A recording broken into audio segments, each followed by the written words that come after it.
Shem on us cause death is not the reason we got separated. हमें शर्म आनी चाहिए क्योंकि हम जुदा तो हुए मगर मौत उसकी वजह नहीं है। एक बड़ी आम सी बात है जो हर एक आशिक दिल टूटने के बाद कहता है, मगर दर्शन, फिलॉसफी और लिटरेचर ने इस बात को कभी आम नहीं समझा। उनके लिए बड़ी गहरी और संवेदनशील बात है। प्लेटो ने कहा था कि अगर हम वक्त से पहले चले जाएं तो हम देखेंगे कि human exist as a whole, इंसान पूर्ण रूप से एग्जिस्ट करता है। मगर फिर न जाने क्या हुआ कि इंसान को दो टुकड़ों में तोड़ के धरती पे फेंक दिया गया, और फिर जिसकी वजह से सारा बैलेंस बिगड़ गया यूनिवर्स का। तो उन्होंने एक फरिश्ता तैयार किया कि आप जाएं धरती पे और इंसानों को जोड़ने का काम करें।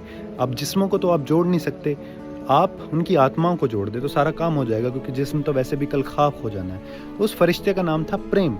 लेकिन प्रेम ने कहा कि यार मैं अकेला नहीं कर पाऊंगा, मुझे कुछ लोग चाहिए अपने साथ। तो कुछ फरिश्ते और तैयार हुए, जैसे पेड़ पौधे, ये जानवर, पक्षी, रस्ते, सब चीज़ें तब तैयार हुई।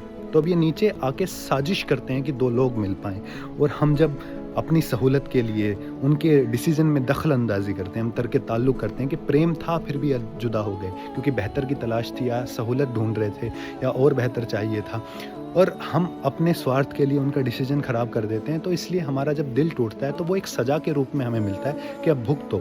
इसलिए जब हम असली प्रेम से हमारा दिल टूटता है तो वो बहुत दुख देता है, बहुत दुखदायी होता है, क्योंकि वो सज़ा होती है असल में। तो इस पे मुझे एक शेर भी याद आता है कि उसी मकाम पे कल मुझे देख के तन्हा बहुत उदास हुए फूल बेचने वाले। जमाल एहसानी ने लिखा कि भाई फूल बेचने वालों का क्या काम था उदास होने का? मैं तो रोज़ किसी ना किसी के साथ गुजरता था, लेकिन तब तो वो उदास नहीं हुए, तेरे जाने पे क्यों उदास हुए? क्योंकि हम में प्रेम था। और ये प्रेम के जितने भी फरिश्ते थे, जो रास्ते हमारे साथ चलने के लिए बिछे थे, जो पेड़ हमारे लिए छाँव में थे कि ये मेरे नीचे आके बैठ के बातें करेंगे, जो पंछी गुनगुनाते थे, गीत गाते थे, वो गुमसुम हो गए। जो चाँद जिसकी चांदनी में हमें बैठ के प्रेम करना था, अब उसका उद्देश्य ख़त्म हो गया। तो अब वो सवाल करते हैं, अब वो सज़ा दे रहे हैं। इस पे मुझे एक और शेर याद आता है अहमद फराज का कि किस किस को बताएंगे जुदाई का सबब हम, तो मुझसे खफा है तो ज़माने के लिया।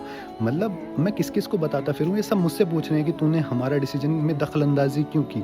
हमने तुम्हें प्रेम कराया, सबसे प्रेम थोड़ी होता है। आपने देखा होगा कि आप पे कितने लोग प्रेम करना चाहते हैं, मगर आप उनसे प्रेम ही नहीं कर पाते हो। लड़कियां ज़्यादा समझेंगी इस बात को। इस पर मुझे अब्बास ताबिश का एक शेर याद आता है कि मैं तुम्हारे तक बहुत दिल दुखा के पहुँचा हूँ, दुआ करो कि मुझे कोई बद्दुआ न लगे। मतलब मैंने बहुत लोगों के दिल तोड़े हैं, तब जाके मुझे तुमसे प्रेम हुआ। तो मैं इसी डर में हूँ कि यार हम जुदा ना हो जाएं।